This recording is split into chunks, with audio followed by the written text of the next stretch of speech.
नमस्कार, मैं हूं अंकुर और आप देख रहे हैं सत्य हिंदी। एक नजर अब तक की सुर्खियों पर। अनुच्छेद 370 को बेअसर कर जम्मू कश्मीर का विशेष दर्जा खत्म करने के मामले पर सुप्रीम कोर्ट में चल रही सुनवाई के 5वें दिन चीफ जस्टिस डीवाई चंद्रचूड़ ने अहम टिप्पणी की है। सीजेआई चंद्रचूड़ ने कहा कि भारत में विलय के बाद से जम्मू कश्मीर की संप्रभुता खत्म हो गई। ये सही है कि राज्य के कुछ विषयों पर संसद कानून नहीं बना सकता था, लेकिन इससे भारत के साथ जम्मू कश्मीर के संबंध पर कोई असर नहीं पड़ता। भारत में विलय का मतलब ही यही था कि जम्मू कश्मीर ने अपनी संप्रभुता भारत को सौंप दी। बेंच ने आगे ये भी रेखांकित किया कि जम्मू कश्मीर के संबंध में कानून बनाने की शक्तियों के संदर्भ में भारतीय संसद पर लगाई गई बेड़ियों का मतलब भारत में निहित संप्रभुता को कम करना नहीं है। ये चर्चा Jammu Kashmir high court bar association की ओर से पेश हुए सीनियर एडवोकेट जफर शाह द्वारा की गई दलीलों के दौरान उठी। सीजेआई डीवाई चंद्रचूड़ ने इस मौके पर हस्तक्षेप करते हुए कहा कि जम्मू कश्मीर की संप्रभुता का भारत को समर्पण बिना शर्त और पूर्ण था। उन्होंने कहा, एक बात बहुत स्पष्ट है कि भारत के साथ जम्मू कश्मीर की संप्रभुता का कोई सशर्त आत्मसमर्पण नहीं हुआ था। संप्रभुता का आत्मसमर्पण बिल्कुल पूर्ण था। एक बार संप्रभुता पूरी तरह से भारत में निहित हो गई तो कानून बनाने की संसद की शक्ति पर एकमात्र प्रतिबंध होगा। गुरुवार को सुनवाई के दौरान 5 जजों की संविधान पीठ के सदस्य जस्टिस संजय किशन कौल ने भी अहम टिप्पणी की। जस्टिस कौल ने कहा, यह कहना गलत होगा कि अनुच्छेद 370 को कभी खत्म नहीं किया जा सकता था। हमें सिर्फ ये देखना है कि सरकार ने इसे हटाने के लिए जो प्रक्रिया अपनाई वो सही थी या नहीं। हरियाणा के नूंह जिले के ताबड़ू में गुरुवार को पुलिस और दंगाइयों के बीच मुठभेड़ हुई है। मुठभेड़ के बाद नूंह पुलिस ने दंगों के 2 आरोपियों को गिरफ्तार कर लिया है। इसमें एक आरोपी के पैर में गोली लगी है। ये मुठभेड़ तब हुई जब पुलिस अरावली की पहाड़ियों में 31 जुलाई को नूंह में हुई हिंसा के आरोपियों की तलाश कर रही थी। इन पहाड़ियों पर सर्च ऑपरेशन चलाया गया। बताया जा रहा है कि ताबड़ू में पुलिस की दबिश को देखकर आरोपी पहाड़ों की ओर भागे थे।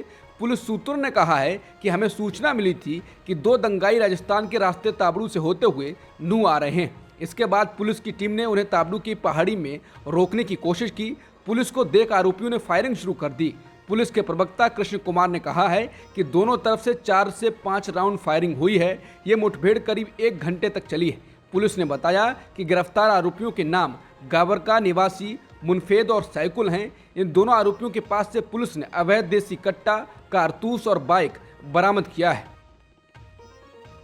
कांग्रेस के पूर्व अध्यक्ष राहुल गांधी ने लोकसभा में अविश्वास प्रस्ताव पर चर्चा के दौरान उनके द्वारा दिए गए वक्तव्य के कुछ अंश सदन की कार्रवाई से हटाए जाने को लेकर गुरुवार को कहा कि ऐसा लग रहा है कि अब देश में भारत माता शब्द असंसदीय हो गया है। कांग्रेस की ओर से जारी वीडियो के अनुसार लोकसभा की कार्रवाई से भाषण के कुछ अंश हटाए जाने के बारे में पूछे जाने पर संसद परिसर में राहुल गांधी ने कहा, ऐसा लग रहा है कि भारत माता अब हमारे देश में एक असंसदीय शब्द है। उन्होंने मणिपुर की स्थिति को लेकर बुधवार को लोकसभा में केंद्र सरकार पर तीखा प्रहार किया था और आरोप लगाया था कि पूर्वोत्तर के इस राज्य को इस स्थिति में पहुंचाने वाले लोग देश प्रेमी नहीं हैं। बता दें, राहुल गांधी ने केंद्र और मणिपुर दोनों जगह सत्ता में मौजूद भाजपा का जिक्र करते हुए कहा कि आपने मणिपुर में भारत माता की हत्या की और आप देशभक्त नहीं गद्दार हैं। इसके बाद राहुल की स्पीच के कुछ शब्दों को लोकसभा की कार्यवाही से हटा दिया गया। लोकसभा में पीएम मोदी के भाषण पर राजद सांसद मनोज झा ने कहा है कि हमने सोचा था कि पीएम मोदी मणिपुर पर बोलेंगे, लेकिन हमने क्या देखा, कमेंट्स, चुटकुले और व्हाट्सएप वाली फूहड़ बातें। पीएम मोदी से ऐसी उम्मीद नहीं थी। उन्होंने कहा कि पीएम मोदी मरहम लगाएंगे, ये उनसे अपेक्षा थी। वो हमारे भी तो प्रधानमंत्री हैं, लेकिन वो अपेक्षा पर खरे नहीं उतरे। कांग्रेस नेता अधीर रंजन चौधरी ने लोकसभा में कहा कि आज महिलाओं को निर्वस्त्र करके उन पर हमला हो रहा है। जब राजा अंधा होता है, धृतराष्ट्र जब अंधे बैठे थे तो द्रौपदी का वस्त्र हरण हुआ था। आज भी राजा अंधा बैठा हुआ है। जहां राजा अंधा होता है वहां द्रौपदी का वस्त्र हरण होता रहता है, चाहे वो हस्तिनापुर में हो या मणिपुर में हो। एआईएमआईएम सांसद असदुद्दीन ओवैसी ने गुरुवार शाम लोकसभा में विश्वास प्रस्ताव गिरने के बाद कहा कि पीएम मोदी का ये जो जवाब आया है वो उनके बीते 9 सालों में दिए गए सभी भाषणों में सबसे बोरिंग था, प्रेरणा देने वाला नहीं है। उन्होंने कहा कि हम उम्मीद लगा रहे थे कि प्रधानमंत्री मणिपुर के जख्म पर मरहम पट्टी लगाएंगे, बलात्कार की शिकार हुई महिलाओं को आश्वासन देकर विश्वास में लेंगे। ये सब नहीं हुआ। उम्मीद थी कि प्रधानमंत्री हिंसा करने वालों की निंदा करेंगे और जो हथियार लूट कर ले गए उनकी निंदा करेंगे। हम उम्मीद कर रहे थे कि प्रधानमंत्री हरियाणा की सरकार की ओर से जो 750 इमारतों को तोड़े जाने की निंदा करेंगे, जो सिर्फ मुस्लिम समाज की थीं, वो भी बिना तय प्रक्रिया को पूरा किए लीगल बिल्डिंगें तोड़े जाने की निंदा करेंगे। उन्होंने कहा कि प्रधानमंत्री मुस्लिम समाज को एक पैगाम देंगे कि जो आरपीएफ के आतंकवादी ने ट्रेन में घुसकर मीणा तबके के एक अधिकारी और 4 मुसलमानों की नाम पूछकर हत्या की, प्रधानमंत्री इसका संज्ञान लेंगे। कुछ नहीं हुआ। अर्थव्यवस्था में जो महंगाई छाई हुई है, मांग रुकी हुई है, भारी बेरोजगारी है, इस पर पीएम मोदी कुछ भी नहीं बोले। ये जनता के मुद्दे हैं। हमने अपनी स्पीच में इन्हें उठाया था, लेकिन कुछ नहीं। वहां बैठकर हम क्या मुगले आजम पिक्चर देखने आए हैं? मुगले आजम पिक्चर चल रही है। लोकसभा स्पीकर ओम बिरला ने गुरुवार शाम सदन की कार्रवाई खत्म होने से पहले केंद्र सरकार के खिलाफ लाए गए अविश्वास प्रस्ताव के गिरने की घोषणा कर दी। इससे पहले इस अविश्वास प्रस्ताव को लेकर 3 दिन तक सत्ता पक्ष और विपक्ष के सांसदों की ओर से अपने विचार रखे गए। विपक्ष इस अविश्वास प्रस्ताव को मणिपुर के मुद्दे पर लेकर आया था। पीएम मोदी की ओर से जवाब दिए जाने के बाद लोकसभा स्पीकर ने इस मुद्दे पर ध्वनि मतदान से मतदान कराया, जिसके बाद प्रस्ताव गिरने का ऐलान किया गया। लोकसभा में अविश्वास प्रस्ताव पर प्रधानमंत्री मोदी के भाषण के बीच हंगामा हुआ और विपक्ष ने वॉकआउट कर दिया। प्रधानमंत्री मोदी ने कहा कि बार बार लोगों द्वारा विश्वास जताने के लिए वो धन्यवाद देने आए हैं। पीएम मोदी का ज्यादातर भाषण विपक्षी गठबंधन इंडिया पर हमला करने के बाद बीता। पीएम मोदी ने कहा कि इन्होंने अविश्वास प्रस्ताव की आड़ में जनता के आत्मविश्वास को तोड़ने की विफल कोशिश की है। भारत की कोई अच्छी बात ये नहीं सुन सकते। आज गरीब के दिल में अपने सपने पूरा करने का भरोसा है। आज देश में गरीबी तेजी से घट रही है। उन्होंने कहा कि सत्ता के बिना किसी का ऐसा हाल हो जाता है, ये नहीं पता था। पता नहीं क्यों कुछ लोग भारत माता की मृत्यु की कामना कर रहे हैं। पीएम मोदी ने कहा कि जो उनके मन में है वो बाहर आ जाता है। पीएम मोदी ने कहा कि कल यहाँ दिल से बात करने की बात कही गई। उन्होंने कहा कि उनके दिमाग का हाल तो देश लंबे समय से जानता है, अब उनके दिल का भी पता चल गया। इनको मोदी प्रेम ऐसा है कि 24 घंटे मोदी ही याद आता है। पीएम मोदी ने विपक्षी गठबंधन इंडिया को आज भी घमंडिया कहा। उन्होंने कहा ये लोग भारत को टॉप 3 अर्थव्यवस्था बनाने की गारंटी नहीं दे सकते, ये मोदी दे सकता है, ये मेरी देश को गारंटी है। पीएम मोदी ने कहा ये लोग तो ये कहते हैं कि बिना कुछ किए तीसरे पर हम आ जाएंगे। इसका मतलब है कि कांग्रेस के पास ना नीति है, ना समझ है, ना भारत की ताकत का पता है। इसलिए इसीलिए कह रहे हैं कि सोए सोए सब हो जाएगा। ये वजह है कि कांग्रेस के शासन में भारत में गरीबी बढ़ती गई। पीएम मोदी ने कहा ये ऐसे लोग हैं जो दिन रात कोसते रहते हैं, इनकी फितरत है। इनका फेवरेट नारा है मोदी तेरी कब्र खुदेगी। लेकिन मेरे लिए इनकी ये गालियां, ये अपशब्द, इसका भी टॉनिक बना देता हूं। पीएम मोदी ने कहा आज मैं सदन में कुछ सीक्रेट बताता हूं। मेरा पक्का विश्वास हो गया है कि विपक्ष के लोगों को एक सीक्रेट वरदान मिला है और वरदान ये है ये लोग जिसका बुरा चाहेंगे उसका भला ही होगा। एक उदाहरण मौजूद है। पीएम मोदी ने अपनी तरफ इशारा करते हुए कहा।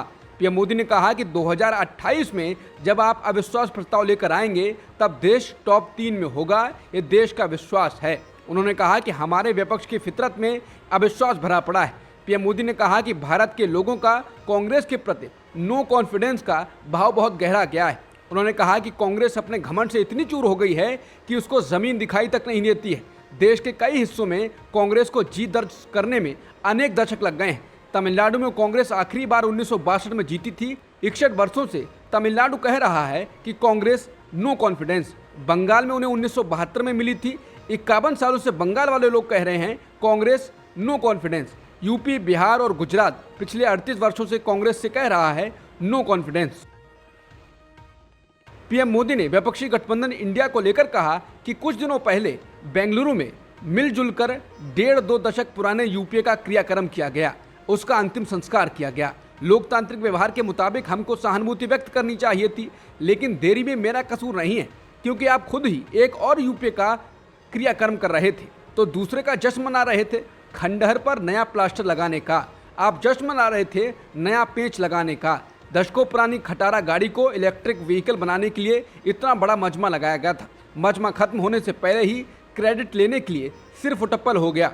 उन्होंने कहा इनको एनडीए का ही सहारा लेना पड़ा, लेकिन आदत के मुताबिक घमंड जो है वो उसको छोड़ने नहीं देता, इसलिए एनडीए में 2 बार आई पिरो दिया। पहले आई का मतलब 26 दलों का घमंड है, दूसरा आई एक दल का घमंड। इंडिया के भी टुकड़े कर दिए, I.N.D.I.A. उन्होंने कहा कि वोटरों को बुलाने के लिए गांधी नाम भी चुरा लिया है। ये इंडिया गठबंधन नहीं है, एक घमंडिया गठबंधन है और इसकी बारात में हर कोई दूल्हा बनना चाहता है, सबको पीएम बनना है। केंद्र सरकार के खिलाफ संसद में विपक्ष के पेश किए गए अविश्वास प्रस्ताव पर हुई चर्चा के बाद गुरुवार को पीएम मोदी ने जवाब दिया। उन्होंने बहुत कम समय मणिपुर पर बोला। पीएम मोदी ने मणिपुर पर तब बोला जब विपक्ष वॉकआउट कर चुका था। उन्होंने कहा कि अमित भाई ने कल विस्तार से बताया है कि मणिपुर में अदालत का एक फैसला आया। अदालतों में क्या हो रहा है हम जानते हैं, उसके पक्ष और विपक्ष में जो परिस्थितियां बनी। पीएम मोदी ने कहा कि हिंसा का दौर शुरू हो गया है, इसमें बहुत परिवारों को मुश्किलें हुई, अनेक लोगों ने अपने स्वजन भी खोए, महिलाओं के साथ गंभीर अपराध हुआ। ये अपराध अक्षम्य है। दोषियों को कड़ी से कड़ी सजा दिलाने के लिए केंद्र और राज्य सरकार भरपूर प्रयास कर रही है।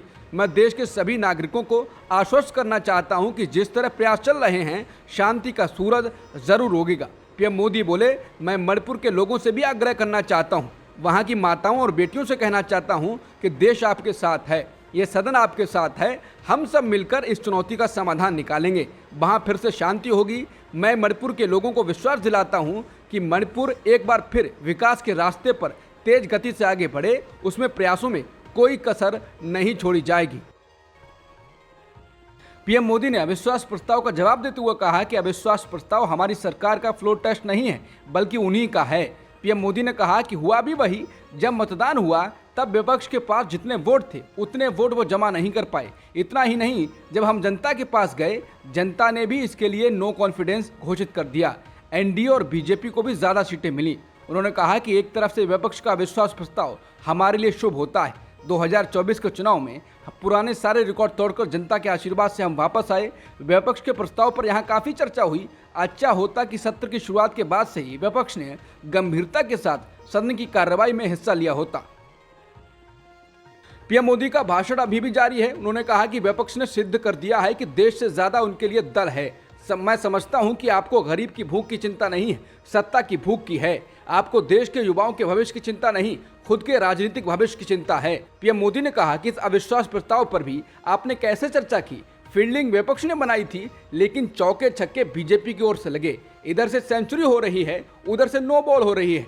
तैयारी करके क्यों नहीं आते हो? थोड़ी मेहनत करिए। 2018 में मैंने कहा था, अब 5 साल हो गए, आप तैयारी नहीं कर पाए।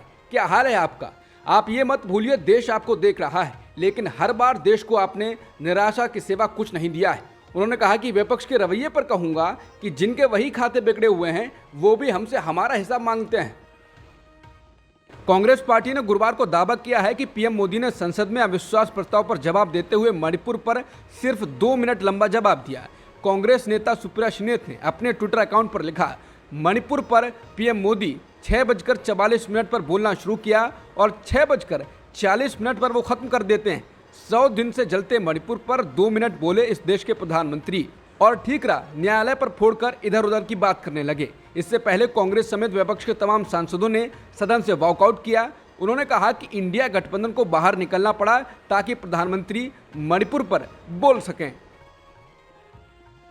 लोकसभा में अविश्वास प्रस्ताव पर राहुल गांधी की स्पीच को संसद टीवी पर ना दिखाए जाने के आरोपों पर संसदीय कार्य मंत्री प्रहलाद जोशी ने प्रतिक्रिया दी।